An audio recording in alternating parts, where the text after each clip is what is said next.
पंजाब की वज़ीर इत्तलात अज़मा बुखारी ने दावा किया कि पाकिस्तान को दुनिया में तनहा करने वालों का ख्वाब चकनाचूर हो गया। दोस्त ममालिक भी जान गए कि फितना कौन है। लाहौर में प्रेस कॉन्फ्रेंस में अज़मा बुखारी ने इल्ज़ाम आयद किया कि सिविल नाफरमानी की तहरीक से मुल्क को नुकसान पहुँचाने की कोशिश की गई।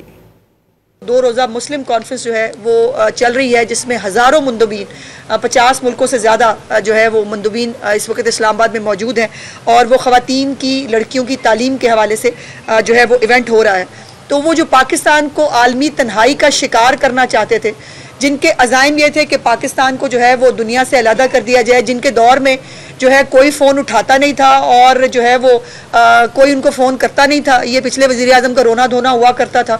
अल्हम्दुलिल्लाह पाकिस्तान के अंदर जो है वो पाकिस्तान मुकम्मल तौर पर सेंटर स्टेज पर मौजूद है और एक नई पहचान दी है वज़ीर आज़म शहबाज शरीफ साहब ने पाकिस्तान को। हमारे जितने भी दोस्त ममालिक हैं जो नाराज़ थे वो ऑन बोर्ड हैं अल्हम्दुलिल्लाह। कभी पाकिस्तान में कोई प्रॉब्लम आई है वो साथ खड़े हुए हैं।